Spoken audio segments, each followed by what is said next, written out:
ಈಗ ನಮ್ಮ ಜೊತೆಗೆ ಮಾತನಾಡೋದಕ್ಕೆ ಆ ಯುವತಿ ನೇರ ಸಂಪರ್ಕದಲ್ಲಿ. ನಮಸ್ಕಾರ. ನಮಸ್ಕಾರ ಸರ್. ನೀವು ಪರ್ಮಿಷನ್ ಕೊಟ್ಟರೆ ನಾನು ನಿಮ್ಮ ಹೆಸರನ್ನು ಬಳಸ್ತೀನಿ, ಹೆಸರನ್ನು ಬಳಸಬಹುದಾ? ಇಲ್ಲ ಸರ್. ಓಕೆ. ನನಗೆ ಒಂದು ವಿಚಾರ ಇಲ್ಲಿ ಅಚ್ಚರಿ ಅಂತ ಅನಿಸ್ತಾ ಇರೋದು, ದೂರು ಪ್ರತಿ ದೂರು ಎರಡೂ ಕೂಡ ದಾಖಲಾಗಿದೆ. ನಿಮ್ಮ ವಿರುದ್ಧ KC ಕಾರ್ಯಪ್ಪ ಅವರು ಕೂಡ ಒಂದಿಷ್ಟು ಆರೋಪಗಳನ್ನು ಮಾಡ್ತಾ ಇದ್ದಾರೆ, ನೀವು ಅವರ ಮೇಲೆ ಆರೋಪಗಳನ್ನು ಮಾಡ್ತಾ ಇದ್ದೀರಿ. ನಿಮಗೆ ಪರಿಚಯ ಆಗಿದ್ದು ಹೇಗೆ KC ಕಾರ್ಯಪ್ಪ ಅವರು? ಇನ್ಸ್ಟಾಗ್ರಾಮ್ ಅಲ್ಲಿ ಪರಿಚಯ ಆಗಿದೆ ಸರ್. ಯಾವಾಗ ಪರಿಚಯ ಆಯಿತು?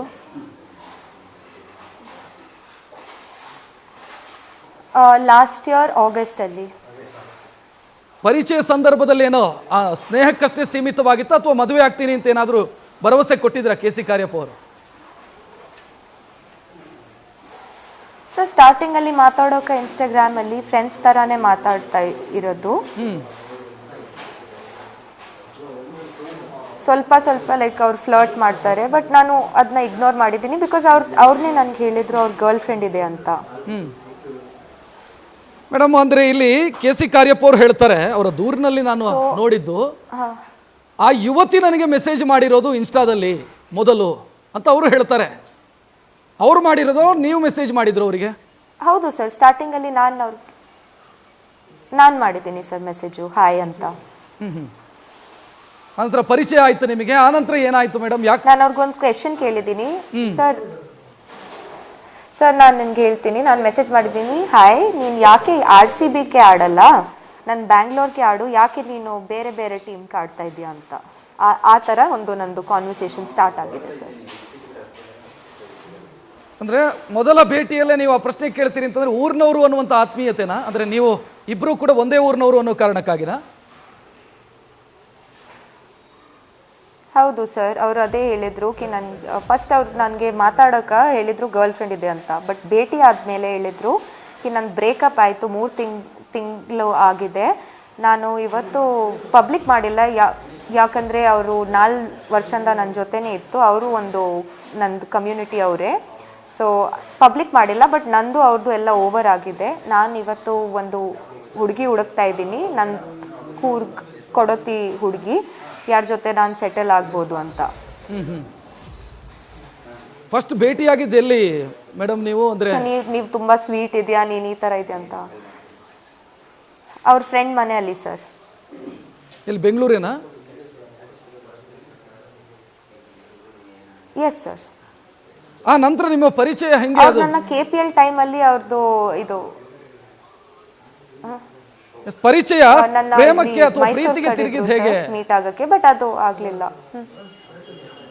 ಪರಿಚಯ ಪ್ರೀತಿಗೆ ತಿರುಗಿದ ಹೇಗೆ ನಿಮ್ದು? ಆನಂತರ ಸರ್ ಅವ್ರ ಆರ್ಗ್ಯಾನಿಕ್ಲಿ ಸರ್ ಮಾತಾಡ್ಕೊಂಡು ಲೈಕ್ ಅವ್ರು ಮೀಟ್ ಮಾಡೋಗ ಅವ್ರು ಹೇಳಿದ್ರು, ನಾನು ನಿನ್ನ ಮಾತಾಡ್ಸಕ್ಕೆ ನನ್ಗೆ ಗೊತ್ತಾಯ್ತು ನೀನು ಒಂದು ಒಳ್ಳೆ ಹುಡುಗಿ ಅಂತ, ತುಂಬಾ ಕ್ಯೂಟ್ ಆಗಿದ್ಯಾ, ನಾಕ್ ನಿನ್ ಮೇಲೆ ಪ್ರೀತಿ ಇದೆ ಅಂತ.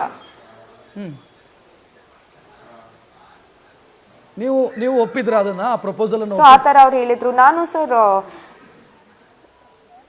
ಎಸ್ ಸರ್, ಬಿಕಾಸ್ ನನಗೆ ಬೇಕಿತ್ತು, ನನಗೂ ಪಾರ್ಟ್ನರ್ಶಿಪ್ ಈ ಥರ ಮದುವೆ ಎಲ್ಲ ಬೇಕಿತ್ತು, ಯಾಕೆ ನನ್ಗೆ ಬೇಡ. ಸೊ ನಾನು ಆ ರೀತಿಯಲ್ಲಿ ಇದು I thought that it's good for me ಅಲ್ವಾ, ಕಿ ನನ್ಗೆ ಮದುವೆ ಆಗುತ್ತೆ, ನನ್ನ ಸೇಮ್ ಕಮ್ಯುನಿಟಿ ಹುಡುಗ, ನನ್ನ ಪೇರೆಂಟ್ಸ್ಗೂ ಸ್ವಲ್ಪ ಖುಷಿ ಆಗುತ್ತೆ ಕಿ ಸೇಮ್ ಕಮ್ಯುನಿಟಿ ಹುಡುಗನೇ ಥರ್ಡ್ ಲೈಕ್ ಅವ್ರ ಜೊತೆ ಇದ್ದೀನಿ ಅಂತ. ಸೊ ಅದಕ್ಕೋಸ್ಕರ ನನಗೂ ಏನೂ ಪ್ರಾಬ್ಲಮ್ ಇದಿಲ್ಲ ಸರ್, ನಾನು ಒಪ್ಕೊಂಡಿದ್ದೀನಿ.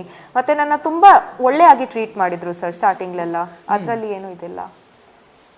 ಅಂದರೆ ಒಂದು ಇಲ್ಲಿ ಮೇಡಮ್ ಒಂದು ಪ್ರಶ್ನೆ ಬರುತ್ತೆ. ಈಗ ಎಷ್ಟು ವರ್ಷ ಲವ್ ಮಾಡಿದ್ರಿ ನೀವು? ಎಷ್ಟು ಸಮಯ ಲವ್ ಮಾಡಿದ್ರಿ?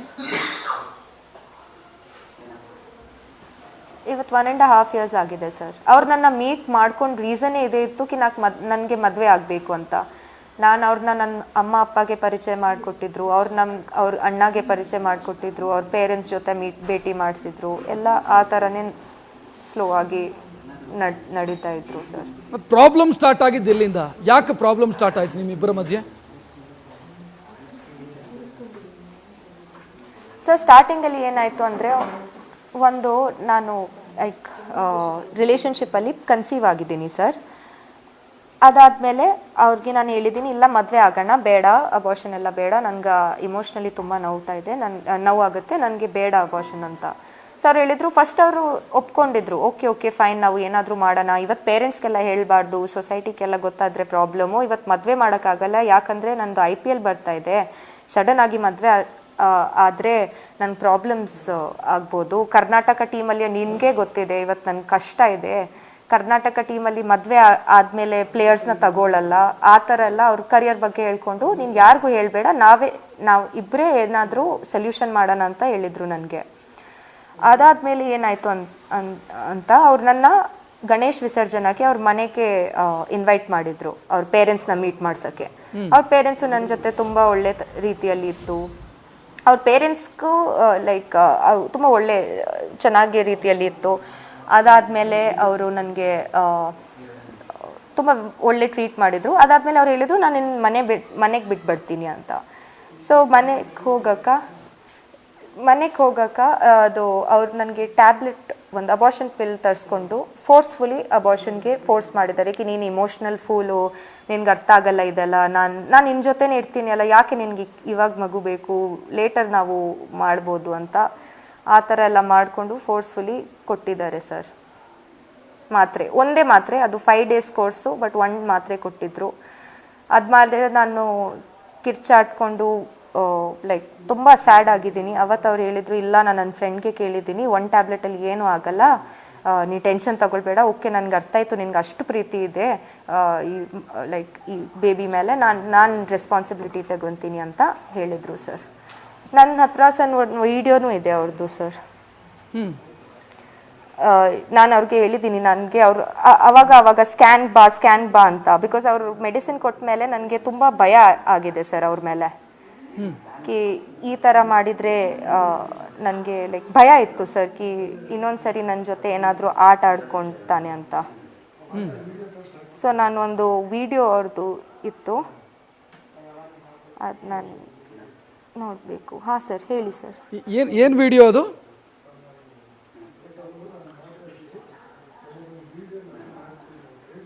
I wanted the child. I told you yesterday. I wanted the child. I told you yesterday. Wanted or you still want? I still the want. child? Don't panic. Still I want. I'm not doing anything. I want the child. Yesterday night also I told. Today also I'm telling. We both will plan. We look after the child. I am ready for everything. Okay, Disha. I'm really sorry. Please don't be upset. We both will look after the baby. I'm ready. ಈ ಥರ assurance ಕೊಟ್ಟು sir scan ಮಾಡೋಕ್ಕೆ ಬಾ, ನಾನು ಏನೂ ಮಾಡಲ್ಲ, ಈ tablet ಆದಮೇಲೆ ಜಸ್ಟ್ ನೋಡಬೇಕು ಏನು ಕಂಡೀಷನ್ ಇದೆ ನಿನ್ನ ಸ್ಟಮಕಲ್ಲಿ, ಅದು ನೋಡ್ಬೋಕ್ಕೆ ನಾನಿನ್ನ ಕರ್ಕೊಂಡು ಹೋಗ್ತಾ ಇದ್ದೀನಿ, ಬೇರೆ ಏನು ನಿನ್ನ ಜೊತೆ ಮಾಡಲ್ಲ. ನಿನ್ನೆ ವಿಡಿಯೋಲಿ ನೀವೇ ನೋಡಿದ್ದೀರಲ್ಲ ಸರ್, ಅವರೇ ಹೇಳಿದರು ನನಗೆ ಬೇಬಿ ಬೇಕು ಅಂತ. ಮೇಡಮ್, ಒಂದು ಪ್ರಶ್ನೆ ಇಲ್ಲಿ, ಈಗ ನೀವು ನಿಮ್ಮ ರಿಲೇಷನ್ಶಿಪ್ಪನ್ನು ಒಂದು ಹಂತ ಮುಂದಕ್ಕೆ ಕೊಂಡೊಯ್ತೀರಿ ಅಂತಾದಾಗ ಮದುವೆ ಆಗ್ತೀರಿ ಅನ್ನೋದು ಕನ್ಫರ್ಮ್ ಆಗಿರುತ್ತೆ. ಮನೆಯವ್ರ ಜೊತೆಗೆ ಏನಾದರೂ ಮಾತಾಡಿರ್ತೀರಿ, ನಿಮ್ಮ ಮನೆಯವ್ರ ಜೊತೆಗೆ ಅವ್ರ ಮನೆಯವ್ರ ಜೊತೆ ಈ ರೀತಿ ಏನಾದರೂ ಆಗಿತ್ತಾ? ಬಿಫೋರ್ ಮಾತುಕತೆ ಏನಾದರೂ ಮಾಡ್ಕೊಂಡಿದ್ದೀರಾ? ನಾನು ನಿನಗೆ ಹೇಳ್ತೀನಿ sir 1 second sir, 1 second sir, ನಾನು ನಿನಗೆ ಹೇಳ್ತೀನಿ ಸರ್. ಏನಾಗಿದ್ರೆ ಅಂದರೆ ಇದೆಲ್ಲ ಆಯಿತು, ಅವ್ರು ನನ್ನ ಕನ್ವಿನ್ಸ್ ಮಾಡಿಕೊಂಡು ನನಗೆ ಅಬಾರ್ಷನ್ ಆಗಿದೆ ಸರ್, 1 ಟ್ಯಾಬ್ಲೆಟಲ್ಲಿ ಅಬಾರ್ಷನ್ ಆಗಿದೆ, ಬಿಕಾಸ್ ನಾನು ವೀಕ್ ಇದ್ದೀವಿ ಅಂತ ಅವ್ರು ಹೇಳಿದರು, ಗೊತ್ತಿಲ್ಲ. ಅದಾದಮೇಲೆ ಡಾಕ್ಟರ್ ಹತ್ರ ಹೋಗಿದ್ದೀನಿ, ಎಲ್ಲ ರಿಪೋರ್ಟ್ಸ್ ಡಾಕ್ಯುಮೆಂಟ್ಸ್ ಎಲ್ಲ ಇದೆ ನನ್ನ ಹತ್ರ. ಅದಾದಮೇಲೆ ತುಂಬ ನಾರ್ಮಲ್ ಆಗಿ ಒಳ್ಳೆ ಥರ ನಾನು ನೋಡ್ಕೊಳ್ಳೋದು ಆ ಥರ ಎಲ್ಲ ಮಾಡಿದರು. ಅವ್ರ ಜೊತೆ ಅವ್ರ ಮ್ಯಾಚ್ ಆದಮೇಲೆ ಬಾಂಬೆಗೆ ಕರ್ಕೊಂಡು ಹೋಗೋದು, ಆ ಥರ ಎಲ್ಲ ಲೈಕ್ ಒಳ್ಳೆ ವೇಯಲ್ಲಿ ನೋಡ್ಕೊಳ್ತಾ ಇರೋದು. ಅದಾದಮೇಲೆ ಏನಾಯಿತು, ಒಂದು ದಿವಸ ಡಿಸೆಂಬರಲ್ಲಿ ಅವ್ರದ್ದು ಒಂದು ಎಕ್ಸ್ ಗರ್ಲ್ ಫ್ರೆಂಡು ಅವ್ರು ಕಾಲ್ ಮಾಡಿದ್ರು.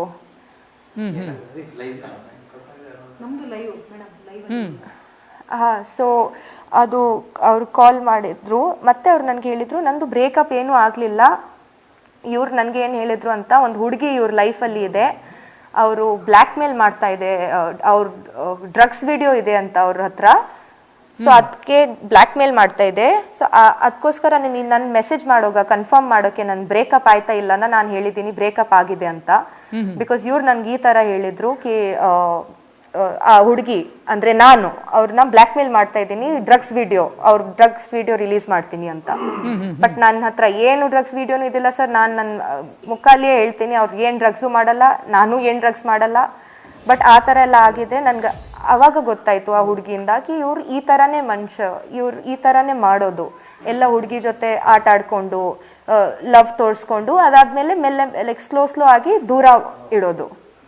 ಬೇರೆಯವರಿಗೆ ಈ ರೀತಿ ಮಾಡಿದ್ದಾರೆ ಅಂತ ಹೇಳೋದಂತ, ಕೇಸ್ ಹಾಕ್ತೀನಿ ಅಂತ, ನಾನು ಇದನ್ನ ಪಬ್ಲಿಕ್ ಮಾಡ್ತೀನಿ ಅಂತ ಬೇರೆಯವ್ರ ಜೊತೆ ಈ ರೀತಿ ಮಾಡಿದ್ದಾರೆ ಸರ್. ಬಟ್ ನಾನು ಅವ್ರ ಹೆಸರು ಹೇಳಕ್ ಆಗಲ್ಲ, ಬಿಕಾಸ್ ಅವ್ರು ನನ್ಗೆ ಮಾಡಿದ್ರು.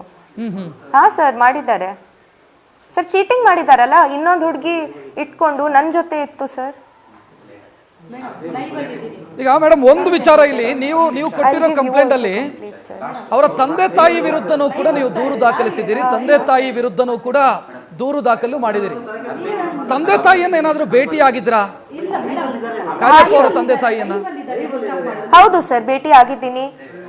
ಎಸ್ ಸರ್ ಭೇಟಿ ಆಗಿದ್ದೀನಿ ಸರ್. ಒಂದ್ಸರಿ ನಾನು ಫಸ್ಟ್ ಟೈಮ್ ನಾನು ನಿಮ್ಗೆ ಹೇಳಿದ್ದೀನಿ ಅಲ್ಲ, ಗಣೇಶ ವಿಸರ್ಜನೆ ಟೈಮಲ್ಲಿ ಭೇಟಿ ಆಗಿದ್ದೀನಿ. ಭೇಟಿ ಆದ್ಮೇಲೆ ವಿಸರ್ಜನಾ ಟೈಮಲ್ಲಿ ಭೇಟಿ ಆದ್ಮೇಲೆ ನಾನು ಇದೇ ಇಯರ್ ಅಲ್ಲಿ ಅಕ್ಟೋಬರ್ ನವೆಂಬರ್ ಅಲ್ಲಿ ಭೇಟಿ ಆಗಿದ್ದೀನಿ ಸರ್. ನಾನು ನೇರವಾಗಿ ಕೇಳ್ತೀನಿ, ಇದನ್ನ ಕೆ.ಸಿ. ಕಾರ್ಯಪ್ಪ ಅವರು ಈ ಆರೋಪ ಮಾಡಿದ್ದಾರೆ, ನೀವು ಅದಕ್ಕೆ ಉತ್ತರ ಕೊಡಬೇಕು ಅಥವಾ ಉತ್ತರ ಕೊಟ್ಟರೆ ಜನರಿಗೆ ಅದು ಗೊತ್ತಾಗತ್ತೆ ಅಂತ ನಾನು ಭಾವಿಸ್ತೀನಿ. ಆ ಕಾರಣಕ್ಕಾಗಿ ಅವ್ರು ಹೇಳ್ತಾರೆ, ಕೆ.ಸಿ. ಕಾರ್ಯಪ್ಪ ಆ ಯುವತಿ ತನಗೆ ಮದುವೆಯಾಗಿದೆ ಅಂತ ಹೇಳಲೇ ಇಲ್ಲ ನನಗೆ. ಯಾವುದೋ ಒಂದು ಮುಸ್ಲಿಂ ಹುಡುಗನನ್ನ ಮದುವೆ ಆಗಿದ್ಲು, ಡಿವೋರ್ಸ್ ಆಗಿತ್ತು, ಅದನ್ನು ನನಗೆ ಹೇಳಲೇ ಇಲ್ಲ. ನನ್ನನ್ನು ನನಗೆ ಅದನ್ನು ಹೈಡ್ ಮಾಡಿ ನನ್ನನ್ನು ಪರಿಚಯ ಬೆಳೆಸ್ಕೊಂಡ್ರು ನನ್ನ ಜೊತೆಗೆ ಅಂತ ಹೇಳ್ತಾರೆ. ಹೌದಾ ಅದು? ಸರ್, ನನಗೆ ಚಾಟ್ಸ್ ಇದೆ, ಇದರಲ್ಲಿ ಪ್ರೂವ್ ಆಗೋದು ದಟ್ ನಾನು ಅವ್ರಿಗೆ ಹೇಳಿದ್ದೀನಿ ನನ್ನ ಡಿವೋರ್ಸ್ ಬಗ್ಗೆ. ಫಸ್ಟ್ ಡೇ ಮೀಟ್ ಆಗಾಗ ಸರ್ ಅವ್ರು ಹೇಳೋಗಕ್ಕೆ ನಾನು ನಿನ್ನ ಮೇಲೆ ಈ ಥರ ಇಂಟ್ರೆಸ್ಟ್ ಬರ್ತಾ ಇದೆ, ಮದುವೆ ಆಗಬೇಕು ನಿನ್ನ ಜೊತೆ ಅಂತ. ಆವಾಗ ನಾ ಫಸ್ಟ್ ಮಾತು ಅವ್ರಿಗೆ ಇದ್ದೇ ಹೇಳಿದ್ರು, ನನ್ನ ಲೈಫಲ್ಲಿ ಇದೆಲ್ಲ ಆಗಿದೆ, ನಾನು 19-20 ಇರೋಗ ಈ ಥರ ಒಂದು ಮುಸ್ಲಿಂ ಹುಡುಗ ಜೊತೆ ಮದುವೆ ಆಗಿ ನನಗೆ ಅವರು ಕನ್ವರ್ಟ್ ಮಾಡೋಕ್ಕೆ ಹೇಳಿದ್ರು. ಅದು ಆಗಲಿಲ್ಲ ಅಂದರೆ ಮ್ಯೂಚುವಲಿ ನಾವು ಸೆಪ್ರೇಟ್ ಆಗಿದ್ದೀವಿ ಅಂತ ನಾನು ಅವ್ರಿಗೆ ಎಲ್ಲ ಮಾತು ಹೇಳಿದ್ದೀನಿ ಸರ್. ಮತ್ತೆ ಡ್ರಗ್ ಸೇವನೆ ಮಾಡ್ತಿದ್ರು, ನಾನು ಹೇಳಿದ್ರು ಕೂಡ ಕೇಳಲಿಲ್ಲ, ಅವರಿಗೆ ದುಶ್ಚಟಗಳಿತ್ತು ಅನ್ನೋದು ಕೆ.ಸಿ. ಕಾರ್ಯಪ್ಪ ಮಾಡಿರುವಂತ ಆರೋಪ. ಏನು ಹೇಳ್ತೀರಿ?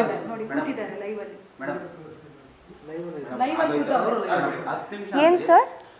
ಡ್ರಗ್ಸ್ ಸೇವನೆ ಮಾಡ್ತಾ ಇದ್ದೀರಿ ನೀವು ಅಂತ, ನಿಮಗೆ ಡ್ರಗ್ಸ್ ಸೇವನೆ ಮಾಡುವಂತ ಚಟ ಇತ್ತು.